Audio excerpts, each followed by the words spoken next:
18 years after I adopted a 4-year-old girl who had once begged strangers outside a grocery store for food, a billionaire woman appeared at my daughter's college graduation, placed the keys to a $5 million mansion in her hand, and told her, "You've proven you're worthy of coming home." My daughter accepted the keys. For several seconds, I honestly forgot how to breathe. My name is Margaret Hayes. I was 57 that spring, and until that Saturday in Evanston, Illinois, I thought the hardest part of the weekend would be surviving Sophie's graduation without embarrassing her by crying in front of everyone. I'd driven up from Columbus the previous afternoon in my 11-year-old Honda Accord. Somewhere around Indianapolis, it had developed a faint clicking sound that I was trying very hard to pretend didn't exist. Sophie told me not to worry about it. I told her that was easy to say when the transmission wasn't hers. That morning, I wore a navy dress I'd bought from Macy's after trying on 7 different dresses. Apparently, menopause had decided zippers were no longer my friends. Sophie laughed when she saw everything I'd stuffed into my purse. Tissues, Advil, reading glasses, peppermint gum, Band-Aids, safety pins, and a granola bar? She shook her head. "Mom, we're going to a graduation, not crossing the Oregon Trail." "Laugh now. You'll thank me later." She kissed my cheek. That was us. It had been us for 18 years. The first time I'd seen Sophie, she wasn't my daughter. She was a tiny 4-year-old standing outside a Kroger on the east side of Columbus, asking complete strangers if they could buy her something to eat. I'd stopped after work for milk and laundry detergent. What caught my attention first was her shoes. One was pink, the other was gray. A child that young had no business being alone in a grocery store parking lot. I crouched down and asked her where her mother was. She pointed toward the parking lot. I contacted store security. They called the police. What followed took months. Child Protective Services discovered that Sophie had been left with an unstable caregiver who would disappear for days at a time. Sophie was placed in emergency foster care. I went home that night, and I couldn't stop thinking about her. Eventually, I filled out the paperwork. Background checks, home inspections, training sessions, interviews, more paperwork. I became a licensed foster parent. Months later, Sophie came to live with me. The adoption took even longer. There were court hearings, caseworkers, missed appointments, adults who were supposed to show up and didn't, and enough paperwork to make me wonder whether the government believed I was adopting a child or buying a small country. Eventually, Sophie became my daughter legally, but by then she'd already become my daughter in every way that mattered.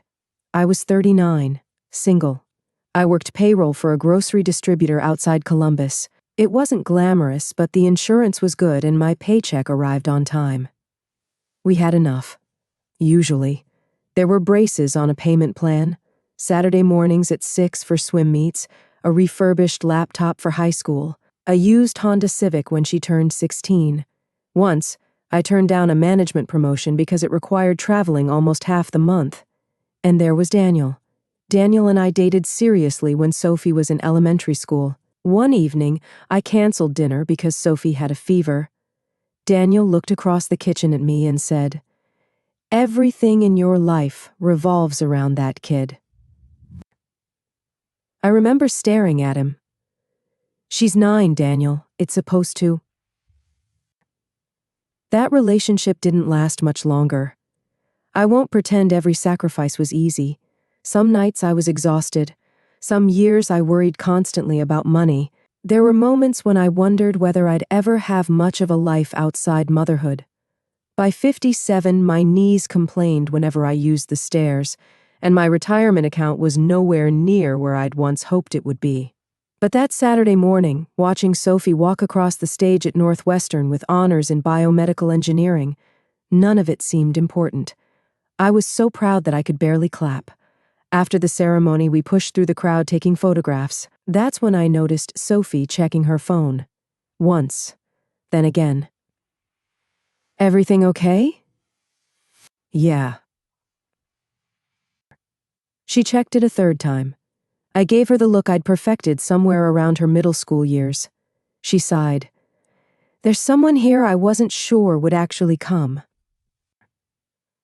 Who? Sophie didn't answer. She was staring over my shoulder. I turned. A woman was walking toward us. She looked to be in her early 50s, ivory suit, dark sunglasses, perfect hair, perfect posture, the kind of posture that made people instinctively move out of someone's way. A younger woman followed her. Behind them walked a man carrying a leather portfolio. Sophie suddenly went pale. Mom? What? That's her. I turned toward the woman again. Who is her? The woman stopped in front of us and removed her sunglasses. Sophie? Her voice trembled slightly. Then she looked at me. You must be Margaret. I immediately disliked the fact that she knew my name. Yes. She extended her hand. Evelyn Whitmore. The name meant absolutely nothing to me. Then she said something that made the entire world seem to stop. I'm Sophie's biological mother. I looked at Sophie. She wouldn't look at me. You knew about this?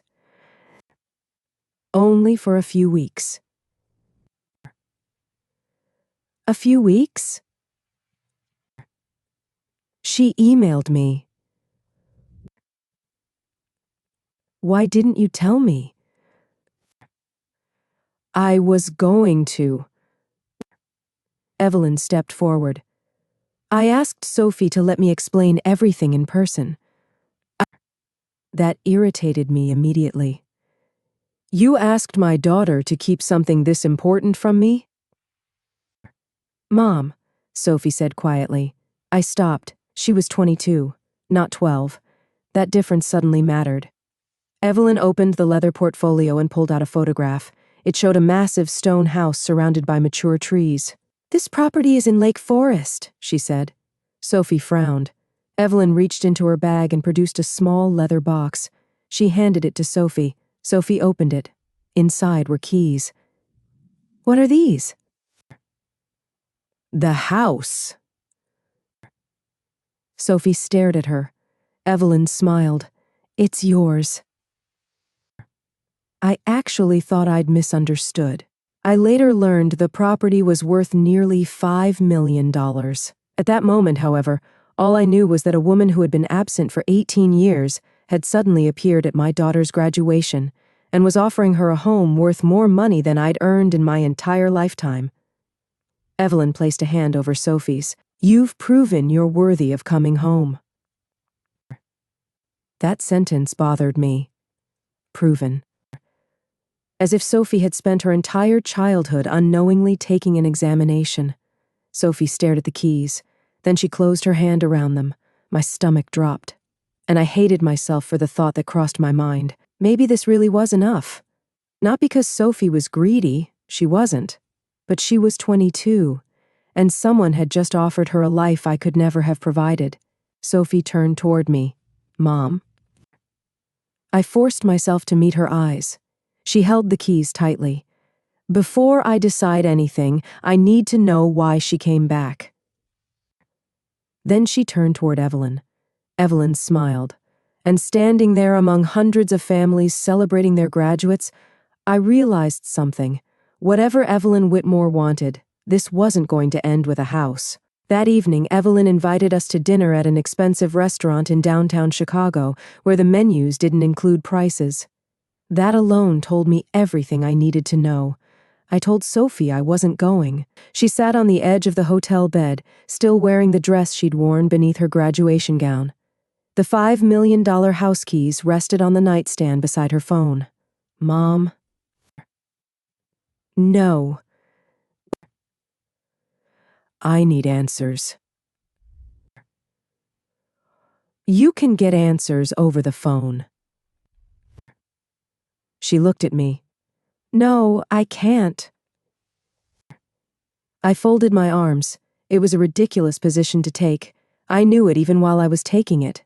Sophie had spent 18 years knowing almost nothing about where she came from. A woman had just appeared at her graduation and announced she was her biological mother. Of course she wanted answers. But wanting answers and being emotionally prepared for them were two different things. "You don't owe that woman dinner," I said. "I know." "Then why are we going?" Sophie looked down at her hands. "Because I need to know why she left me." That ended the argument. I went. The restaurant occupied the second floor of a hotel near the river. White tablecloths, soft lighting, waiters who somehow refilled your glass without you noticing. Evelyn was already there. So were 4 other people. The first man stood the moment Sophie approached the table. He was in his mid-50s, tall, gray at the temples, expensive suit, no tie. He simply stared at Sophie. Not rudely, more like he'd forgotten there were other people in the room. "Sophie," he said. She stopped. Evelyn stood beside him. "This is Richard." Something in her voice made my stomach tighten. Richard looked at Evelyn, then back at Sophie. "My husband," Evelyn added. Sophie frowned. Richard took one slow step toward her. Evelyn finally said the words, "And your father." Nobody spoke. Sophie's face went completely blank. Richard's expression was worse. He looked devastated. "You're sure?" he asked Evelyn. She nodded. "The DNA results came back 3 months ago."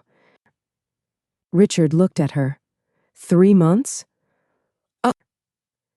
Evelyn lowered her voice. "Richard, you told me she died." Sophie flinched. So did I. Evelyn glanced around the restaurant. "This isn't the place." Richard gave a short, bitter laugh. "Then where would you prefer I find out that my daughter is alive?" A waiter approached with menus, took one look at our table, and quietly disappeared. Under different circumstances, I might have laughed. Instead, Sophie sat down. I sat beside her. Across from us were 2 younger people. The young man introduced himself as Preston. 20 years old, perfectly groomed, wearing a watch that probably cost more than my car. He looked at Sophie as though she'd shown up to claim something he believed belonged to him. Beside him sat Lily, 18. She gave Sophie a nervous smile. "Hi." "Hi," Sophie answered softly. Evelyn took control of the conversation. She explained what she considered the acceptable version of the story. When Sophie had been born, Evelyn had been married to Richard for less than 2 years.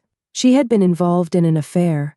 She hadn't known who Sophie's biological father was. She'd feared that if Richard discovered the affair, her marriage would collapse and she'd be pushed out of the powerful Whitmore family. "So you gave me away?" Sophie asked. Evelyn's expression tightened. "I arranged for you to stay with someone I trusted while I tried to figure things out." Sophie stared at her. "You figured it out for 18 years?" "Sophie, No, I'm asking." Evelyn looked uncomfortable. "Good," Sophie whispered. "You were supposed to be cared for," Evelyn said. "I didn't know the situation had deteriorated." I leaned forward. "You didn't know because you stopped checking." "Well." Evelyn looked at me. Her face barely moved, but I could tell I'd hit something. "I was young," she said.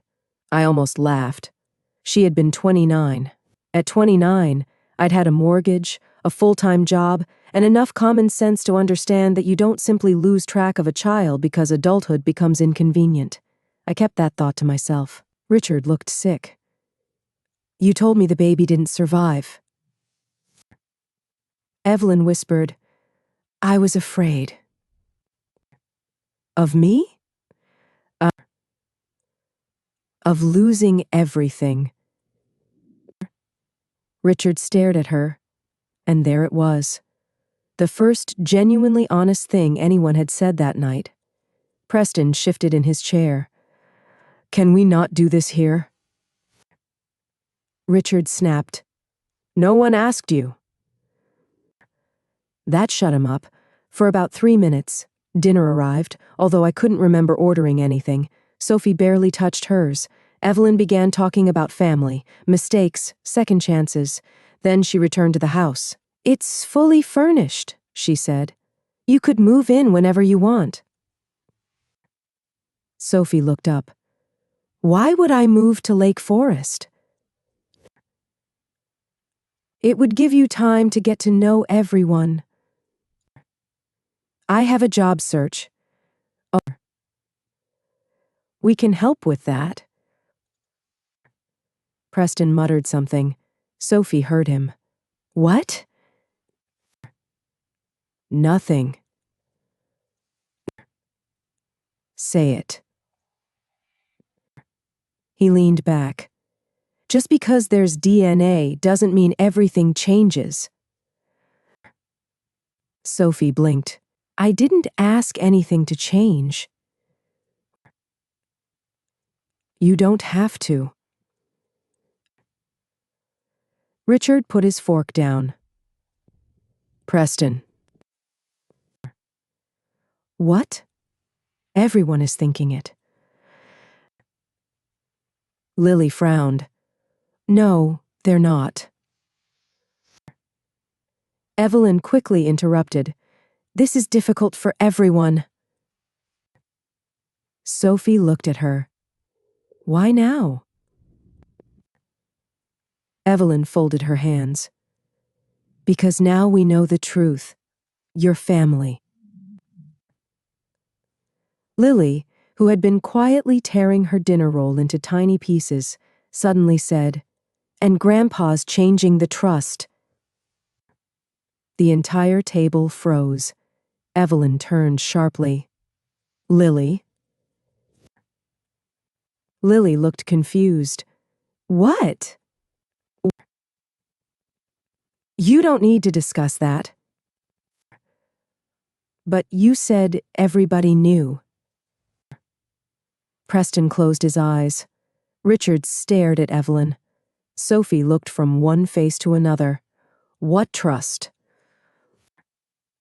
Evelyn smiled too quickly. "Family business. It has nothing to do with tonight." Sophie didn't answer. But I knew that look. She had filed it away. Back at the hotel, the argument I'd been trying to prevent finally happened. Sophie placed the keys on the dresser. Then she looked at me. "Part of me wants the house." I said nothing. She waited. "Does that make me horrible?" "No." She looked surprised. "It makes you 22." A tiny smile appeared, then disappeared. "I want to know him." "Richard?"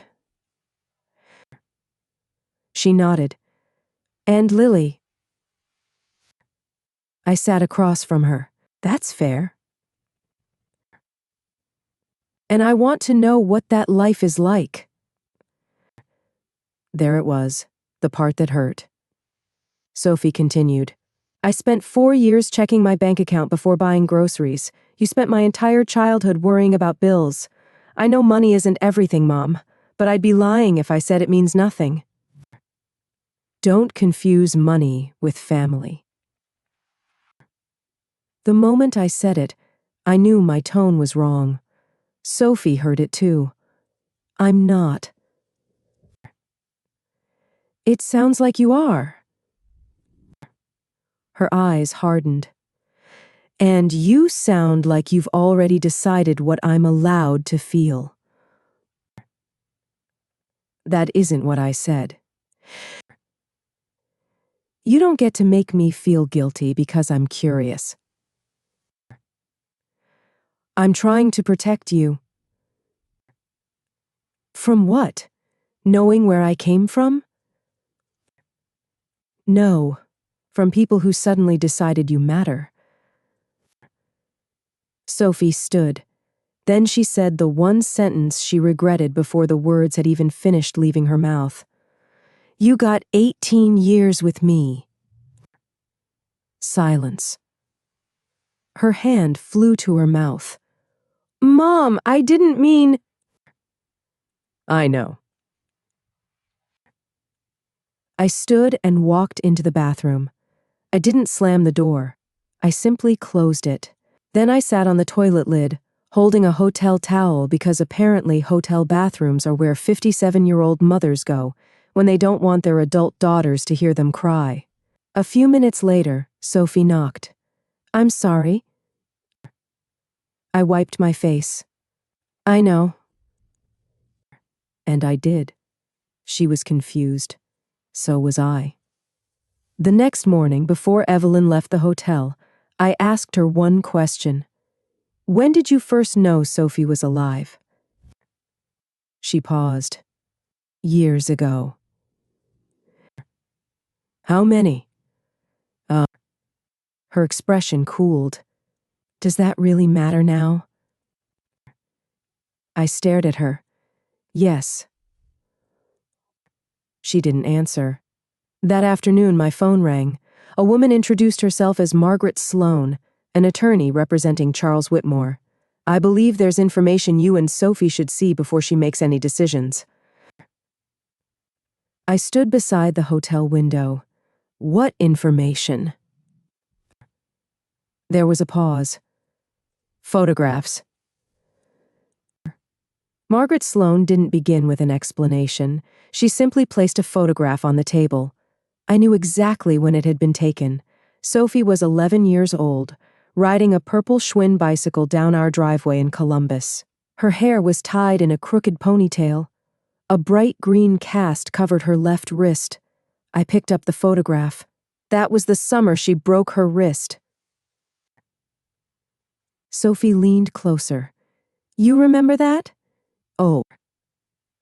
You tried to jump a curb because Tyler Benson told you girls couldn't do it.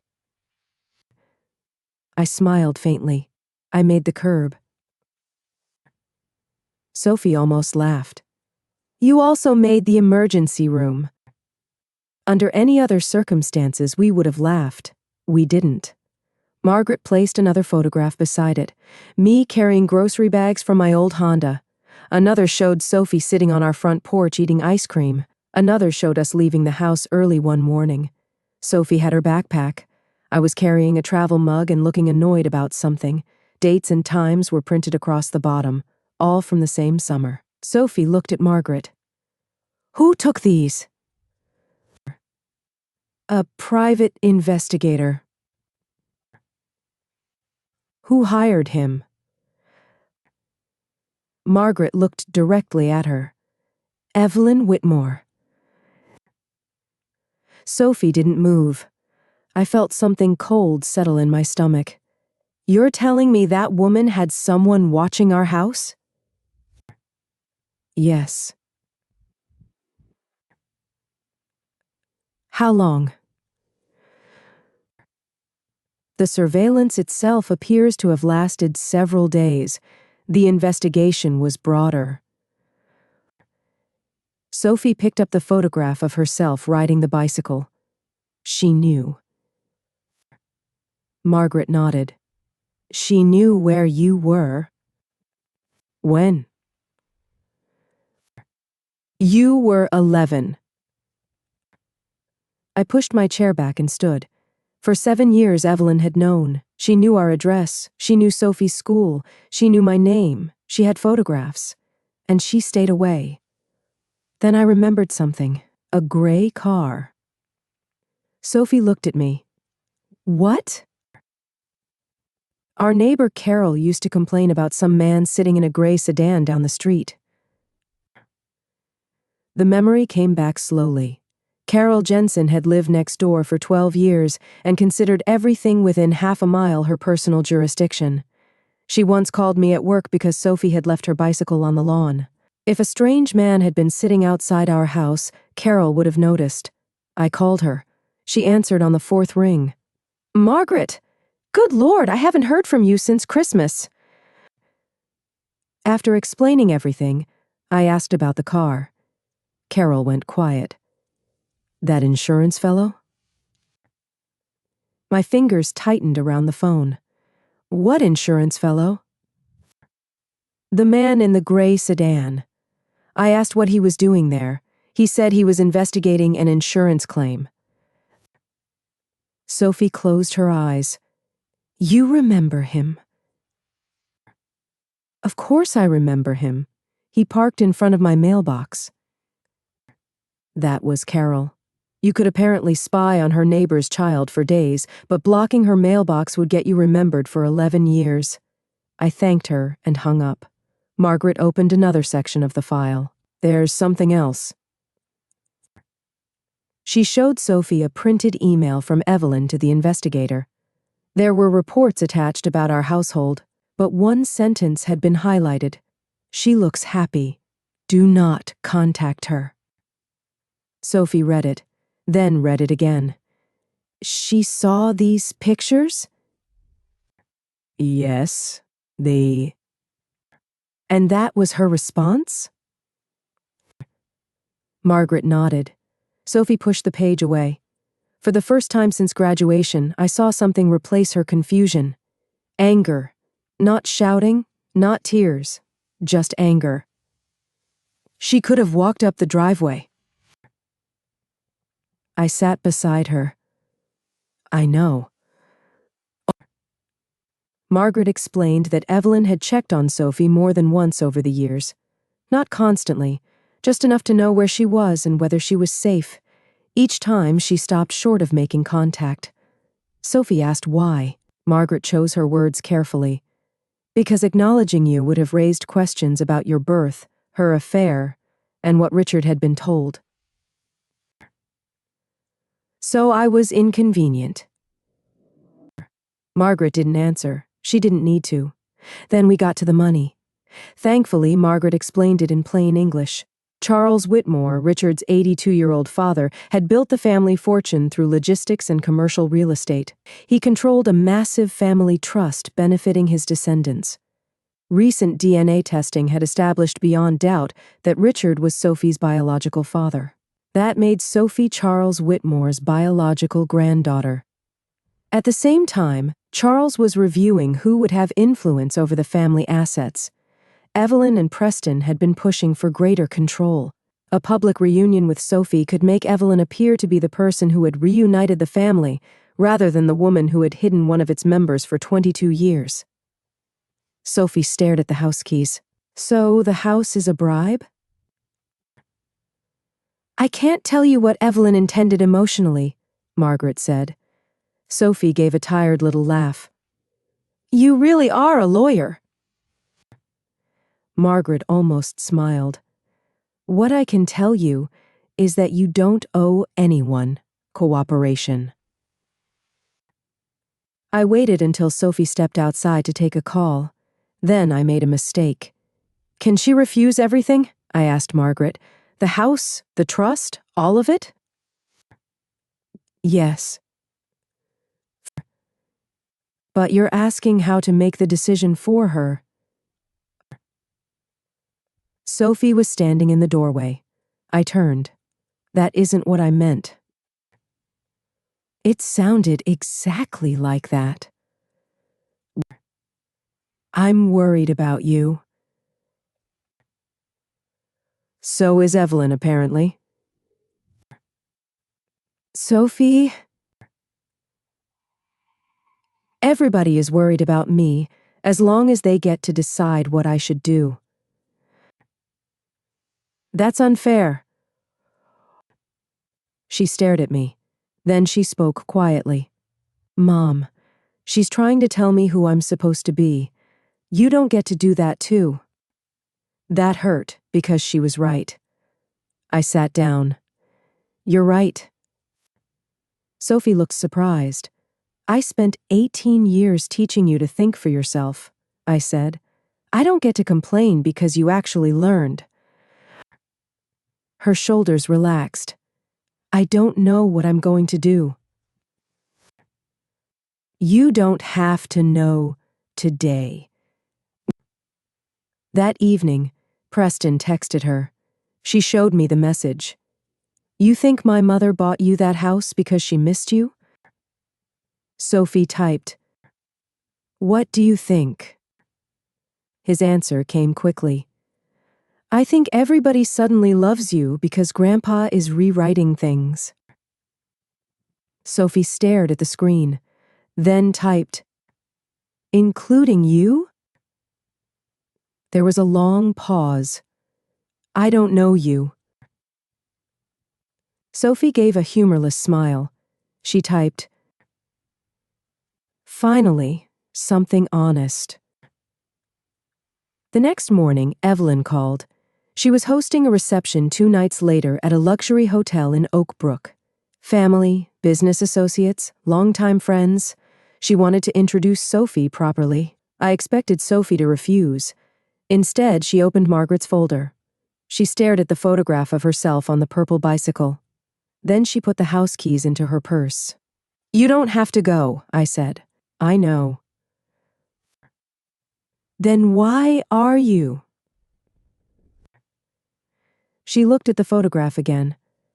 Because I have one question. What question? She looked at me. When she saw me through that camera 11 years ago. She slipped the photograph into her purse. Why didn't she get out of the car? The reception was held in a hotel in Oak Brook where the lobby had fresh orchids, marble floors, and chairs that looked too expensive to actually sit on. Evelyn had called it a small family gathering. There were at least 60 people. That told me exactly what kind of evening she'd planned. Business associates, family friends, 2 men Margaret quietly identified as trustees. A photographer moved around the room taking pictures of people pretending not to notice him. Sophie leaned toward me. Small? Maybe billionaires count differently. That got a quick smile. I needed it. I was nervous enough for both of us. Evelyn appeared in a pale blue dress and kissed Sophie on the cheek before Sophie could react. You look beautiful. Then she glanced at me. I'm glad you came. I wouldn't miss it. Her smile tightened. Richard stood near the bar. He looked exhausted. He hugged Sophie awkwardly when she approached, then asked about her flight back to Ohio as if discussing travel arrangements could somehow make everything normal. Lily stayed close to Sophie. Preston stayed as far away as possible. Around 8, Evelyn tapped a spoon against her champagne glass. The room quieted. There are moments in every family, she began, when we're given an opportunity to heal something we once believed was lost forever. I felt my jaw tighten. She spoke beautifully. I'll give her that. She talked about painful circumstances, years of separation, second chances. Not once did she say, I abandoned my daughter. Instead, Sophie had apparently been swept away by circumstances, like a suitcase accidentally sent to another airport. Then Evelyn gestured toward me. I will always be grateful to Margaret for giving Sophie stability during the years when circumstances kept us apart. Several people looked at me and smiled. I wanted to ask whether 18 years of motherhood came with a plaque. I didn't. Evelyn continued. No child should ever have to choose between the family who cared for her and the family she was born into. That bothered me even more because it sounded generous, but underneath it was an assumption. Sophie belonged to Evelyn now. A man brought over a leather folder containing the Lake Forest property documents. Evelyn handed it to Sophie. This is your home whenever you're ready. People applauded. Sophie accepted the folder. Evelyn looked relieved. Then Sophie spoke. Can I say something? Of course. Evelyn handed her the microphone. Sophie held it with both hands. I actually have a question.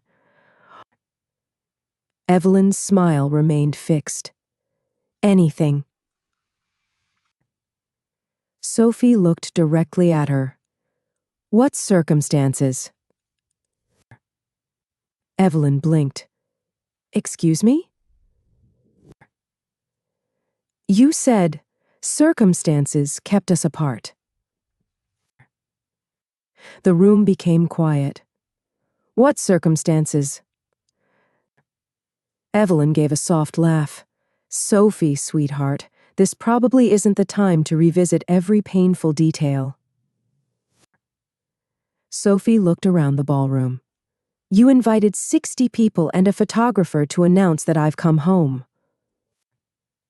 She looked back at Evelyn. I think you made it the time. Someone near the back coughed.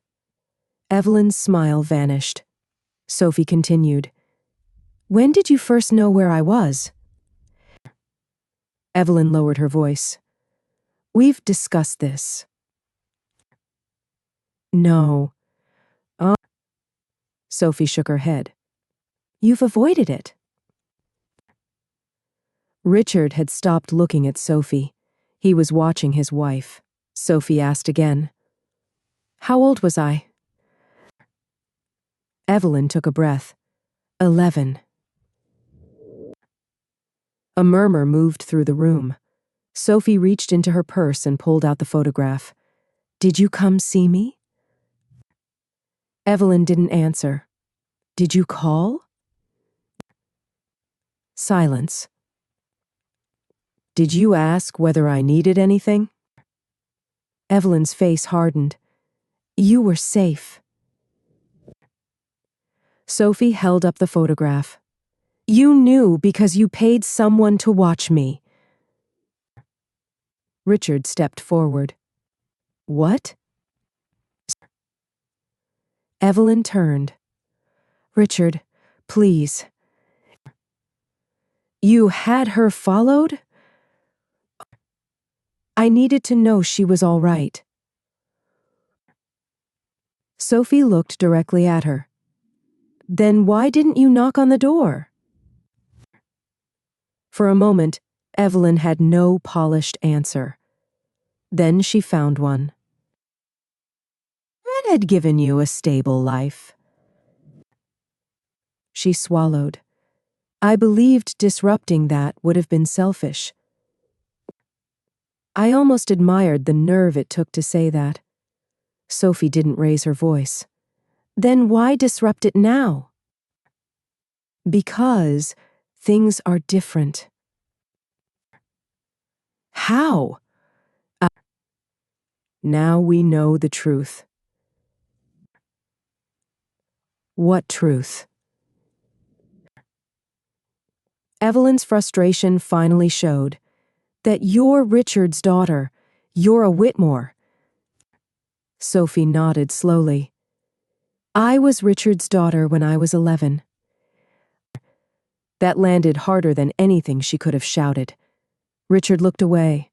Evelyn glanced toward the guests, clearly aware that she was losing control. Then Preston spoke from near the bar. Can we stop pretending this isn't about Grandpa's trust? Evelyn whipped around. Preston!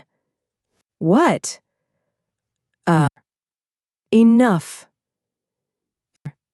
No. I'm tired of everybody acting like this is some Hallmark reunion. Richard said, Preston, stay out of it. But Preston had spent several days keeping his anger bottled up. Apparently, he'd reached his limit. He pointed toward Sophie.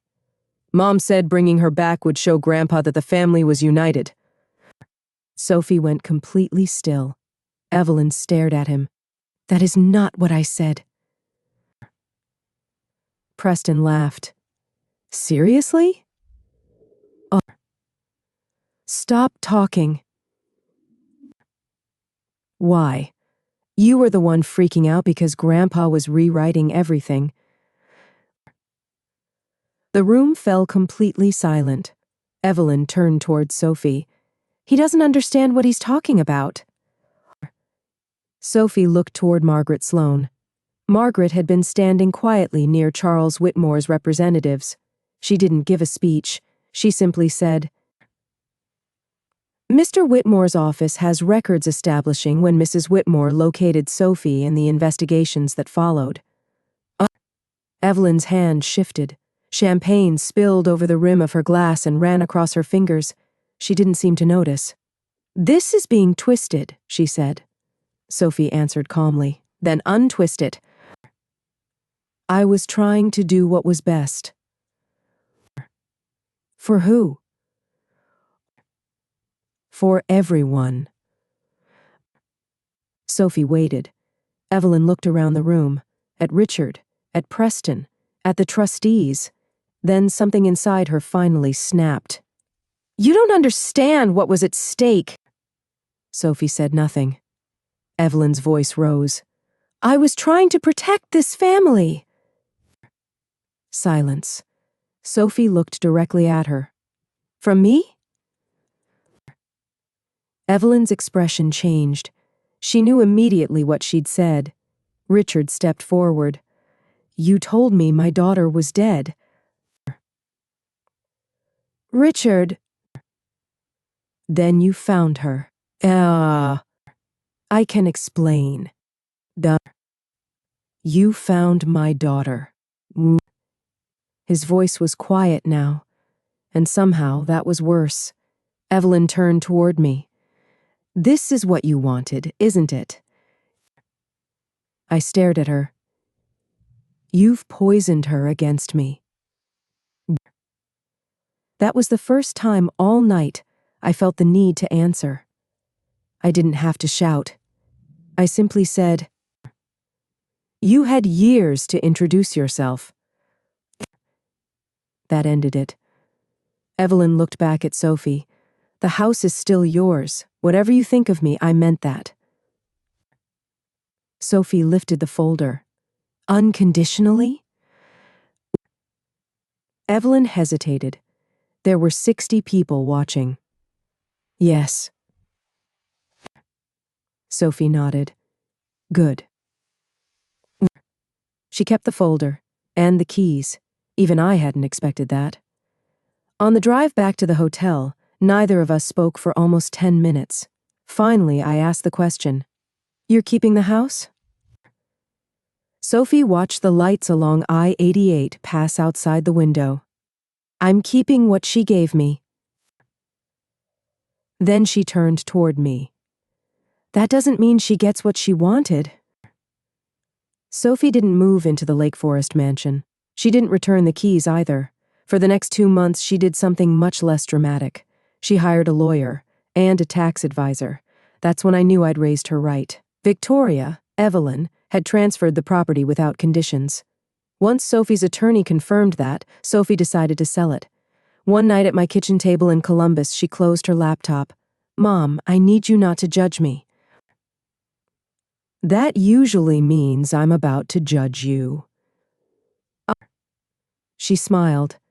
I'm keeping some of the money. I stared at her. Of course you are. She blinked. You're not disappointed? Duh. Sophie, you spent 4 years buying generic cereal because it was 40 cents cheaper. I shrugged. You're allowed to have savings.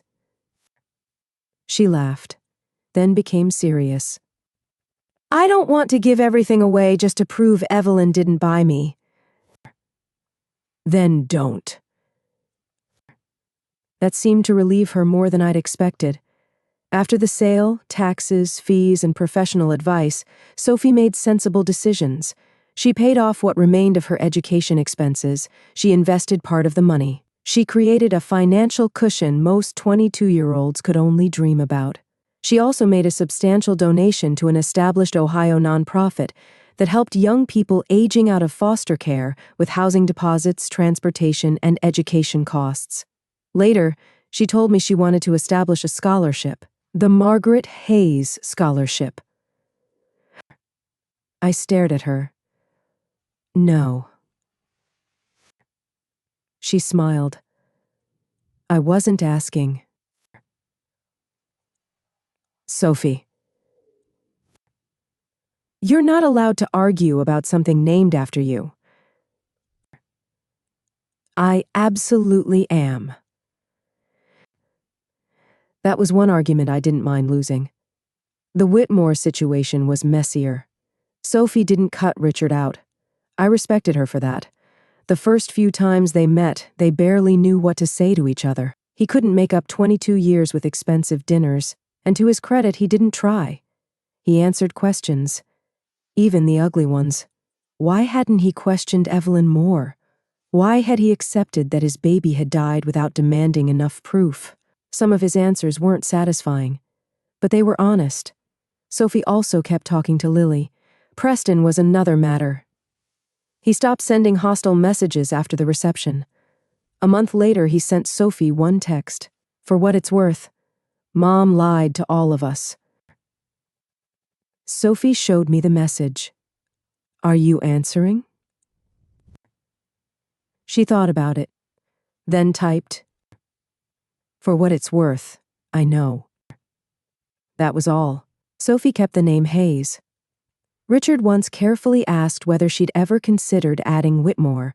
She told him, Hayes is on every report card, every diploma, every permission slip Mom signed. I'm keeping it. Richard nodded. I understand. Charles Whitmore was different from what I'd expected. By the time I met him, he was 82 and walked with a cane. Wealth hadn't protected him from arthritis, hearing aids, or the frustration of taking 5 minutes to cross a room that once took 30 seconds. He didn't offer Sophie a check. He asked about biomedical engineering. He asked where she wanted to work. Then he asked me what Sophie had been like as a child. That question changed the entire room. Because I had 18 years of answers. He had none. She hated peas, I said. Charles smiled. She loved thunderstorms until she was about 8. I continued. She broke her wrist, trying to prove she could jump a curb on a bicycle. Oh. His eyes filled. I looked away to give him some dignity. Later, Margaret told Sophie that Charles had removed Evelyn from any advisory role involving the grandchildren's trusts. I never asked what that cost Evelyn. By then, money seemed like the least important thing she'd lost. Richard separated from her. That wasn't Sophie's revenge. It wasn't mine. It was simply what happened when a 22-year lie finally had to live in daylight. Evelyn remained wealthy. She still had houses, cars, investments, and more money than I would ever understand. But she no longer controlled the story. A few weeks later, she came to my house. No driver, no assistant, just Evelyn standing on my porch in Columbus. I'd like to speak privately. I stepped outside. She looked tired. For a moment, I thought she might apologize. Instead, she said, You have influence over Sophie. I almost smiled. I'm her mother. Of course I do. Then talk to her. About what? She's making permanent decisions because she's angry. She seems pretty calm to me. So, Evelyn exhaled. She's turning her back on her family? No. I shook my head. She's deciding what family means to her. You don't understand. There was that phrase again. Then Evelyn said something I don't think she'd planned to say. You have no idea what it's like to lose 18 years with your child. I stared at her. Nobody took those years from you. She stopped. You knew where she was. Evelyn looked toward the street. You just didn't come. For once, she had nothing to say. I wasn't interested in humiliating her. I wasn't interested in winning. I only needed one boundary to be completely clear. Whatever relationship Sophie has with you from this point forward is her decision. I paused. Not yours. Not mine. Then I went inside. Months later, Sophie came home for a weekend. Within 5 minutes, she had opened my refrigerator. Mom, why do you still buy this awful coffee creamer? Because apparently, $5 million can't improve your manners. She laughed. It sounded exactly like it had when she was 16. Over dinner, she told me she'd received 2 strong job offers.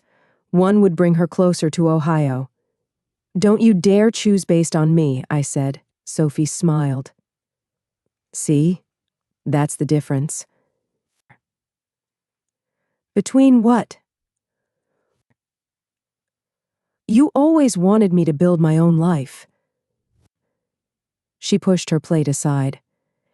"Evelyn wanted me to become useful in hers." There wasn't much I could add to that. Charles visited Columbus later that year. As he was leaving, he shook my hand. "I don't know how to thank you for raising my granddaughter." I thought about letting the comment pass. Instead, I smiled. "Mr. Whitmore, I didn't raise your granddaughter." He looked confused. "I raised my daughter." For years, I believed motherhood was measured mostly in sacrifice. The money you spent, the sleep you lost, the opportunities you quietly gave up, the plans you changed, the things you never bought because your child needed something more. Sophie taught me otherwise. She didn't remember half of those sacrifices. What she remembered was who stayed, and when she became old enough to choose her own life, my job wasn't to make that choice for her. It was to trust the woman I'd raised. The billionaire could give her a mansion. She could give her a trust fund. She could give her a last name and a place at an enormous family table. But none of that could give Sophie what she already had. A mother who had been there when she was sick, when she was frightened, when she broke her wrist, when she failed, when she succeeded, when she needed someone at 6 in the morning before a swim meet, when she needed money for school, when she needed someone to tell her that she wasn't less valuable because she didn't have the things other kids had, and most importantly, when she needed someone who stayed. Because blood can tell you where someone came from. It can't tell you who loved them. That has to be earned. And after everything that happened, Sophie made her choice. She kept the house keys. She kept some of the money. She kept a cautious relationship with her biological father. She allowed herself to know the family she'd never known.